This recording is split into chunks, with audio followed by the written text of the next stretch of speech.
Hi everyone, welcome to ActiveLab, the official podcast of Active SGV. My name is Alina and this is Nikki.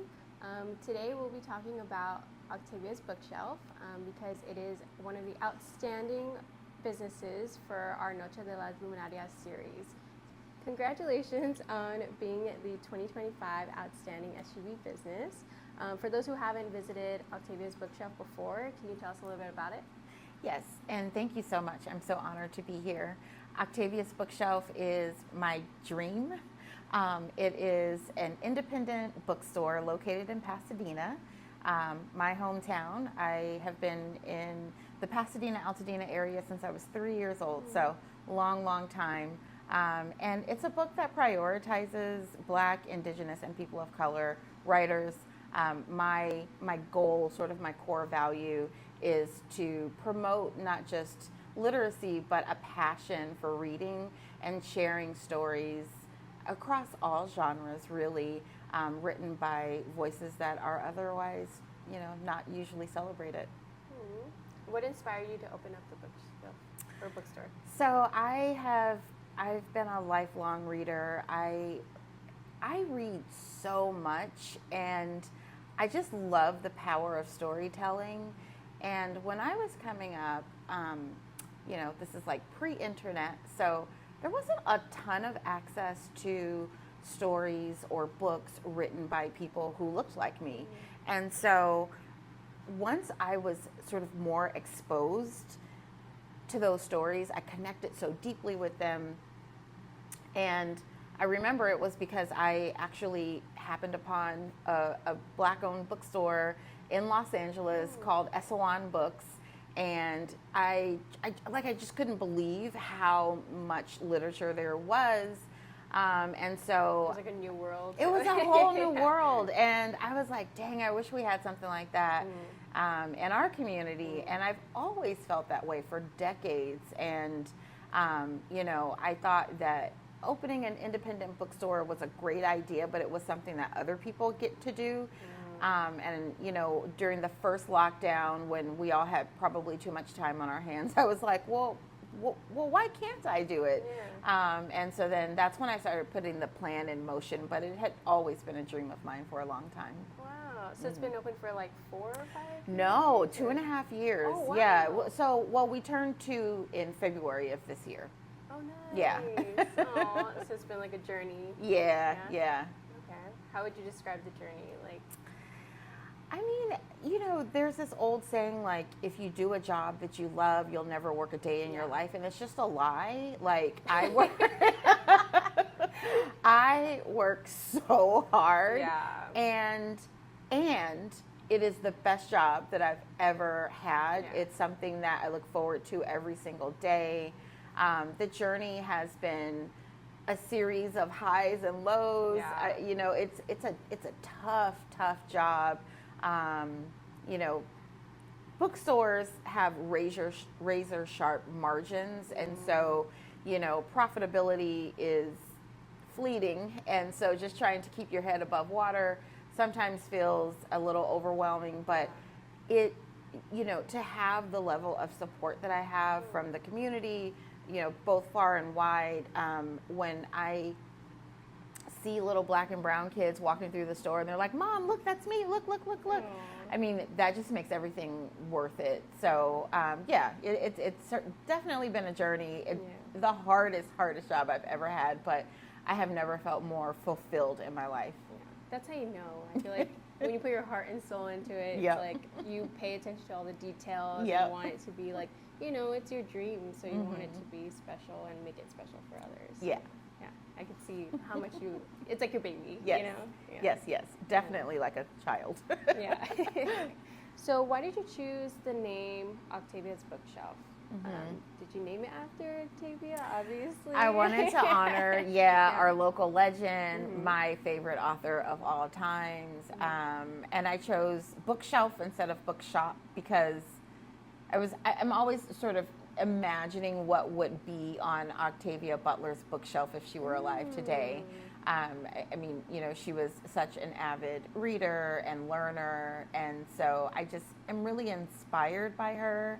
How she how she just continued to sort of like knock down doors and make her presence known with her writing. I think it's absolutely criminal that people did not know about her books for so long. Yeah. And I was like, I want to change that. I want everybody to know that A, she belongs to us, like she's a Pasadena, Altadena local, and B, just, you know, like an incredible genius she was. So you're like keeping her legacy. Yes, alive yes. and on. I love that. Going back to earlier when you were saying how you wanted to create this bookshop for community and how important community is for you, Pasadena and Altadena. Yeah. Can you describe more about some of the things you do for the community and some events or Yeah, so we of course host author events, and I really try to be intentional with the authors that we bring in. I do like to highlight issues that are impacting our community by bringing in authors who are, you know, actual experts on that subject.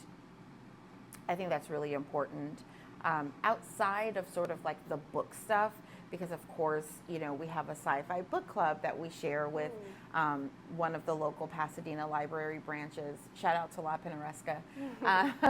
So, you know, we do the book stuff, but we have also done things like hosted panels about Black maternal health.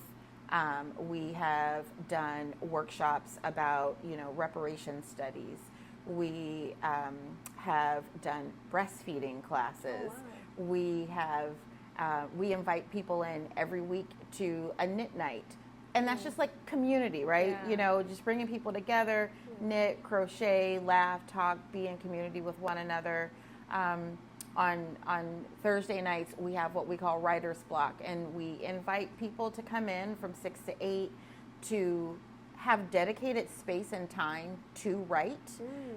They get prompts, they share their writing. It's like a workshop. It's like a workshop, yeah. I mean, beyond that, I just partnered with City of Hope. So we're bringing in a mobile mammogram Wow. unit in November because, you know, I want people to have access to take care of themselves. Yeah. You know, whatever the calling is, you know, I show up to back to school nights. I, you know, try to involve myself in community related events outside of the bookshop. Just for a little bit of support. So whatever it is, I think that, you know, we need or what I'm called to do is something that I try to make sure happens. That's awesome. Yeah.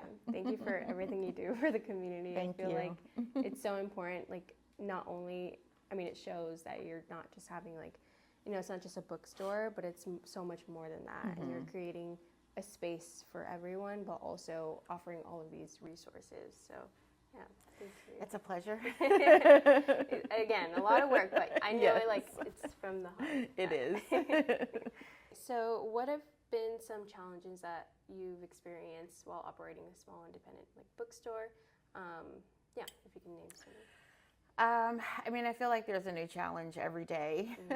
So uncertainty with the economy can oftentimes lead to a reduction in sales. I think, you know, Octavia's bookshelf is so unique. It's a small business. It is also Black women owned. What we know about Black women in small business is that we are always underfunded but over mentored. So there's tons of people who are like, I want to help you, like mentor you, which I super appreciate. I'm like, I know how to do this. Yeah. So walking in, you know, you're sort of at a disadvantage because you lack sort of the generational wealth or funding to, you know, really grow the business or scale the business. And so that continues to be a challenge. Really, it's just, you know, operations costs are super high. The profit margins are like really, really small. And you have, you know, companies like Amazon who they want to take out independent bookstores. And it's really diabolical, like their business model. And so if you'll just indulge me, I'll give you a great example of this. So they do a couple of things. One is it's a psychological impact. So what they do is they buy the books and then they sell them oftentimes at like 50% off. So they don't make any money on books. It's worth it for them to do that because if you're on Amazon and you're looking for a book, you're also going to probably say, I need some toilet paper and I also need this, nightgown and whatever. So they're hoping that if you go looking for a book, you will also purchase all of these other things. So it's worth it for them. The psychological impact, though, is that when shoppers are on Amazon's website, they see the book price and they assume that's how much books cost. So if you go to a bookshop the following day or week and you look at the same book and you see, wow, this bookstore is overcharging me. That's actually not true. The price is printed, on the back of the book. Yeah. It's set by the publisher. So we don't, oversell it. But psychologically, you think books should be $11 when they actually cost $28, $30. That's hard. Yeah. Once a year in April, there's this huge, event. It's called Independent Bookstore Day. Independent bookstores across the nation. We have this huge celebration. It's almost like a Christmas for us. I mean, that weekend can bring in enough sales to sort of, carry us through the following month, which is a little bit slower. And so, for instance, this year on Independent Bookstore Day, Amazon slashed their prices on books again. Wow. And so, people are watching their spending habits and counting pennies. I get it. But when you choose Amazon, unfortunately, that is a sale that none of us in the independent bookstore business gets. So that's like the biggest challenge. I think some of the other challenges for me is how do I continue to be a resource and valuable to my community. One of my core values is to be, not only have the physicality of a brick and mortar store, but, how am I welcoming in people who may otherwise, not know if they're welcome, right? So like outside of my identity as a Black woman, I am also able-bodied. I am also straight. You know what I mean? So I'm always looking at these other intersections. So like if I have that privilege, right, how am I ensuring that, people of other racial makeups feel comfortable, disabled people, our LGBTQ family, so I think thinking about how to authentically reach out and be a support for other marginalized communities can be a challenge because I want to do it right. And we all know, like we try and we fail sometimes, and I've learned a lot. I think those are the biggest challenges, but primarily just like keeping the doors open and being able to pay the bills. Yeah. Well, thank you for sharing. Sure. I had no idea about the Amazon. Yeah. They're diabolical. Wow. And then also going into like the intersecting identities too. Like you want to make sure you're representing. And for the community. So it's the thoughtful of like you're like I said, you're putting in a lot of work and trying to represent your community. So. Yeah, I think about it a lot too. I also want people like outside of our community, like I want it to be a place where they can learn, right? But I also want to make sure that I am prioritizing, BIPOC communities in all of their, intersections, right? And so that balance where sometimes book titles even, right? I'll bring them in, and it can be jarring for somebody who is not used to being called out like that, right?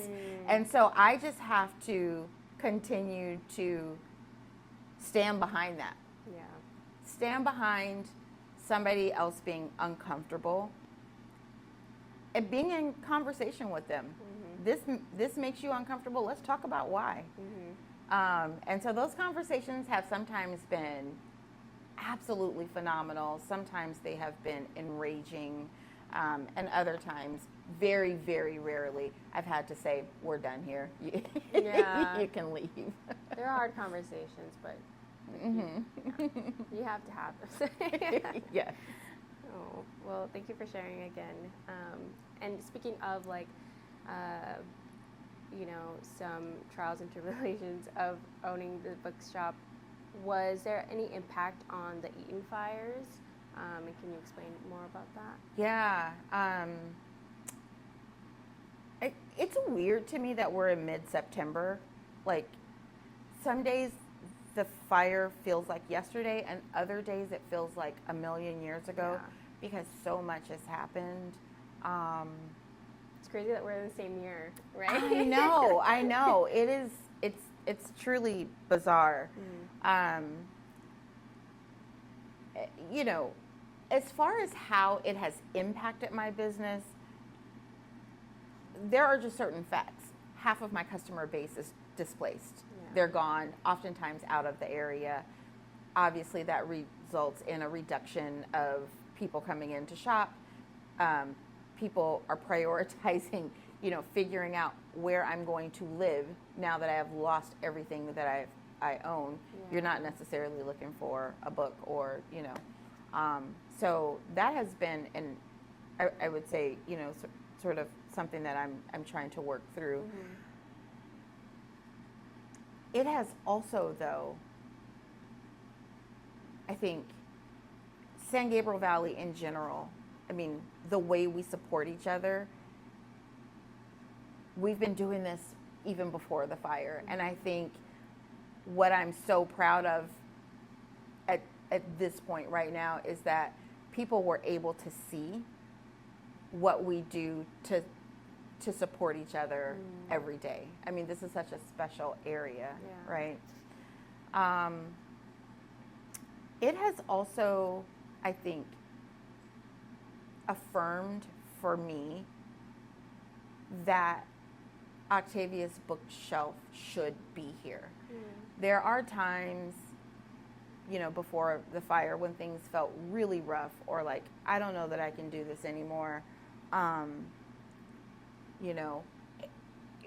Does this place impact our community? Am I serving the way that I want to? And with the fires, because I am self-employed, there's no bureaucracy. I didn't have to ask anybody if I can open the shop to distribute mutual aid. I didn't have to ask anybody if, I could bring in mental health professionals to help the community with post-fire mental health challenges. And the fact that, so many people chose to come to Octavia's Bookshelf for services because I looked like them, because they know what I do. That sort of reaffirmed for me, like, oh yeah, okay, this space should be here, and not just in times, obviously, of tragedy, but every day. So, I'm just, figuring things out day by day. There's still so much pain in the community. There's still so much work to do. And I feel energized by all the support that I've been getting to continue to help where I can. Yeah. That's wonderful. I feel like, it's one thing to create the space, but the comfort also that you're creating, especially during that time. Yeah. Thank you for doing that. Thank you. I'm curious to know if there's any advice that you would give to someone who wants to create or open up a independent bookstore, or just like a business in the community. What are some I would say to have a strong support system. I would encourage anybody looking to open their own business to just chat with people who have similar businesses. I feel like small business owners love to talk about their business. I know I do. And when I talk to people who are interested in either opening a bookstore or some other business, I feel like it's almost my duty to be like, all right, you need to have these things together. I would also encourage them to use community resources. Like I frequently work with the Women's Business Center out of PCC, which, will help you understand things like sales taxes and workers' comp or marketing or, what have you. These are classes that they offer? Yeah, they do wow. workshops. Nice. And so I think that's probably the most important piece of advice, because when you want to open up a small business, you're like this creative person and you have this vision, and that's great. But there are so many moving parts in the background. You have to think about your inventory management and running reports and the spreadsheets and things that, creatives are generally not accustomed to doing. So I would say, reach out to like your local city or county. They will generally have small business programs where you can chat with somebody and then just ask questions, where do I pay sales taxes? That's I would. a good resource. Yeah, that's a really good resource. Yeah. And I would say you gotta love it. Like you gotta love what you do, because, as I've said before, it's going to be some hard work. Like your blood, sweat, and tears goes into it.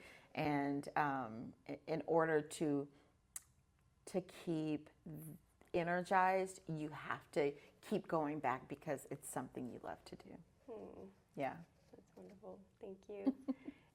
Speaking of, so what are some upcoming events or workshops that Octavia's Bookshelf is going to be doing in the future? What's next? So we are heading into the final push of the year.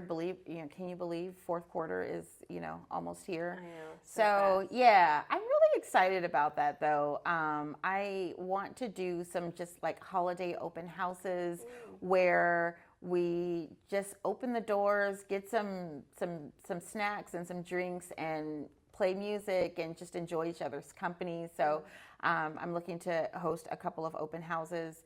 I do have the City of Hope coming in November with a mobile mammogram unit.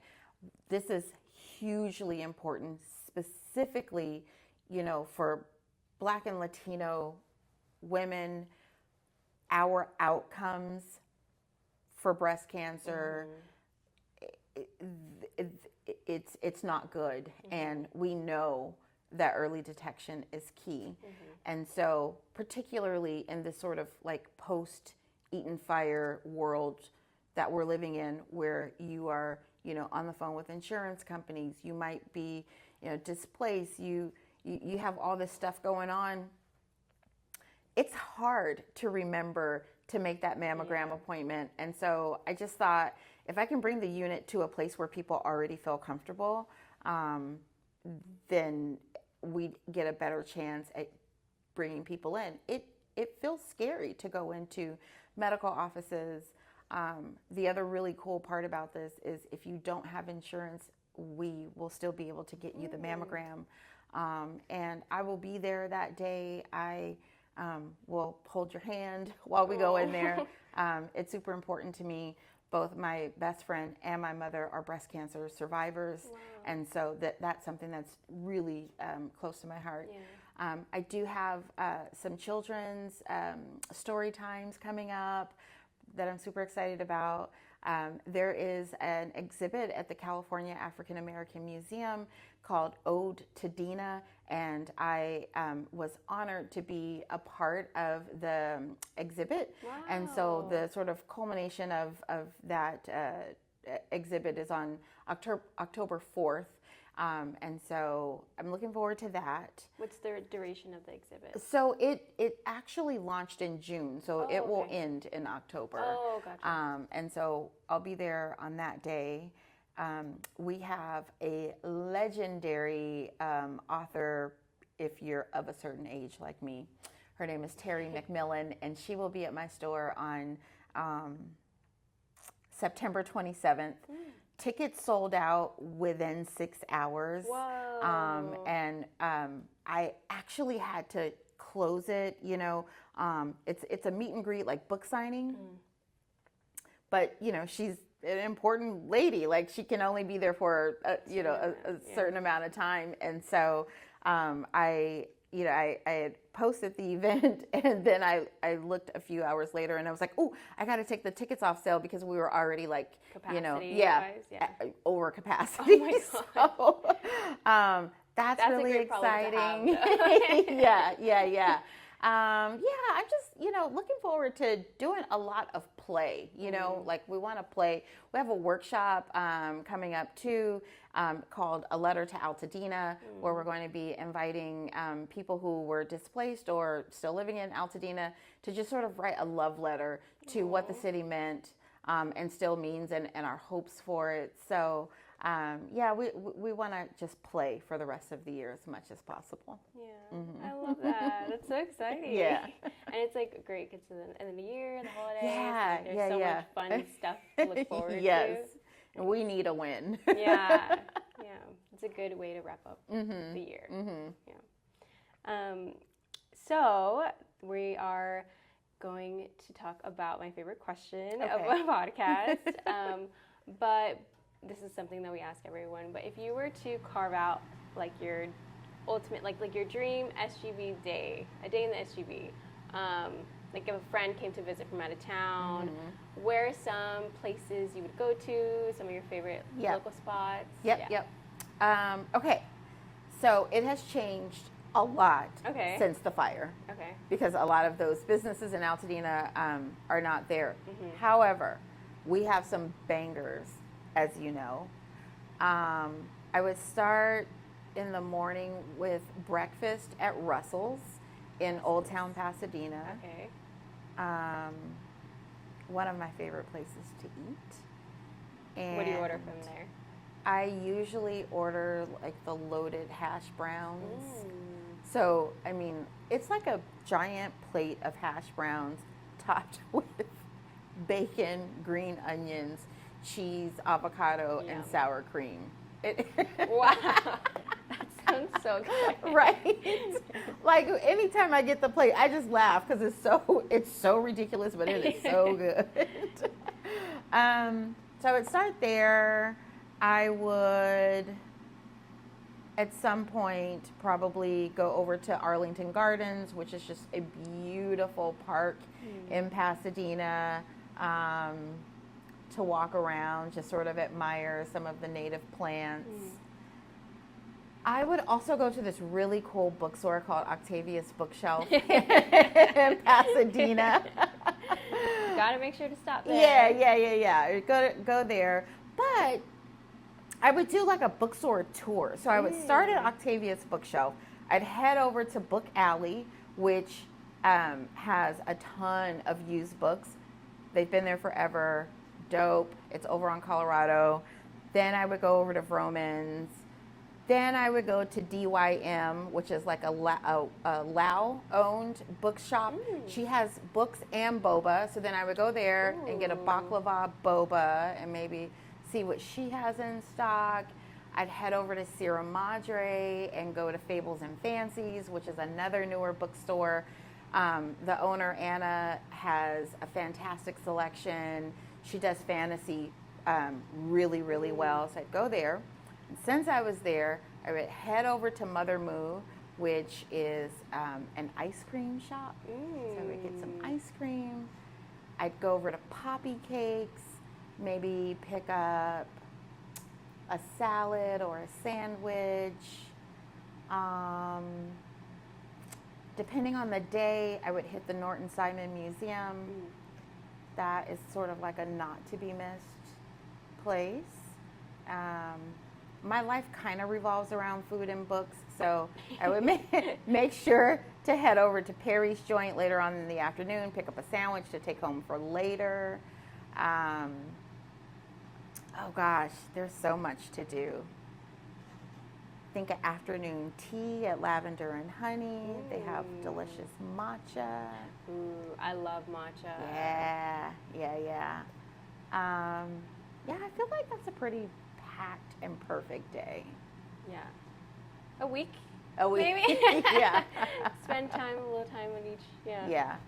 Oh, I would hit up the antique markets and thrift stores. Pasadena cannot be beat. Also, Full Circle Thrift Shop in Altadena has reopened, and I stopped by yesterday. They have a bunch of stuff. That's another fun thing. Do some thrifting. Yeah. Thrifting. Full Circle. Yeah. Thrift shop. Okay, good to know. I love thrifting as well. Fun. That sounds like a great day. I'm like, let's go already. I know. Let's wrap this up. Well, thank you for sharing your recommendations. Before we close out, do you have any favorite books right now or any book recommendations that you can give everyone? Yes.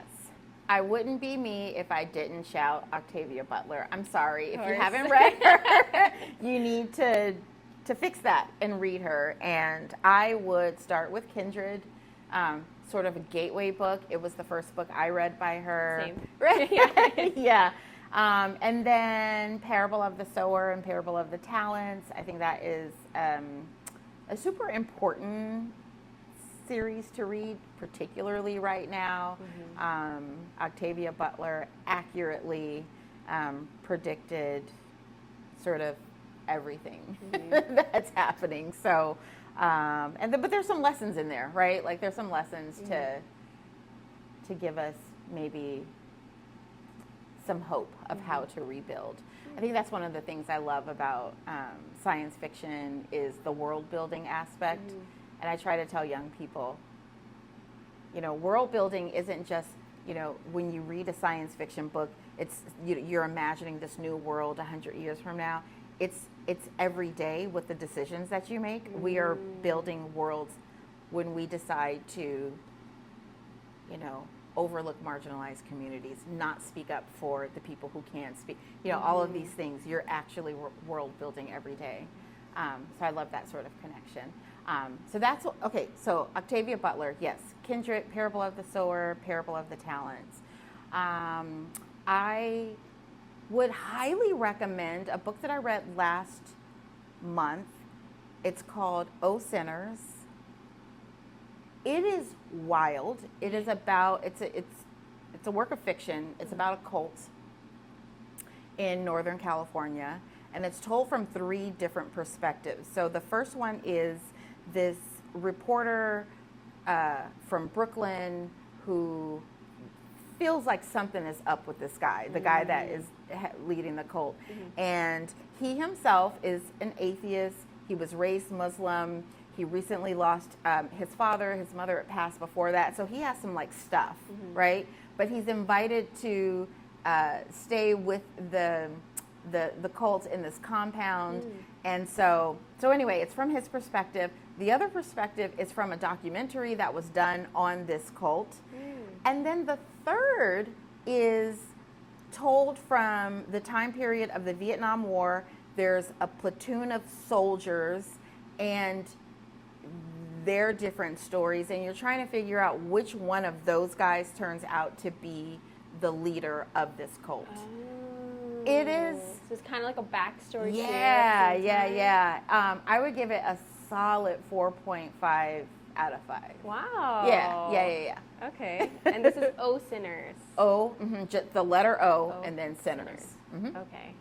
Awesome. All right, we'll have to check it out. Yes. Are any of these available at the bookshelf right now? They are.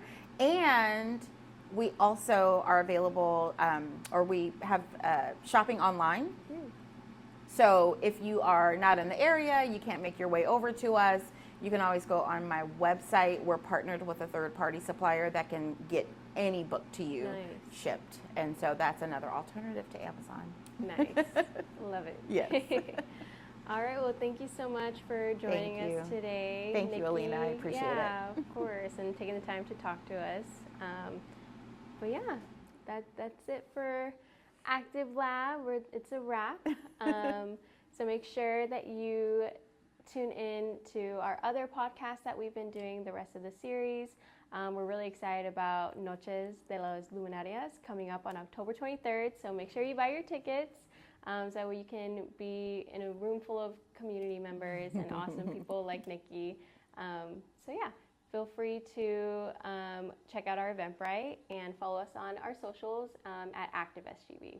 Thank you. Bye. Bye.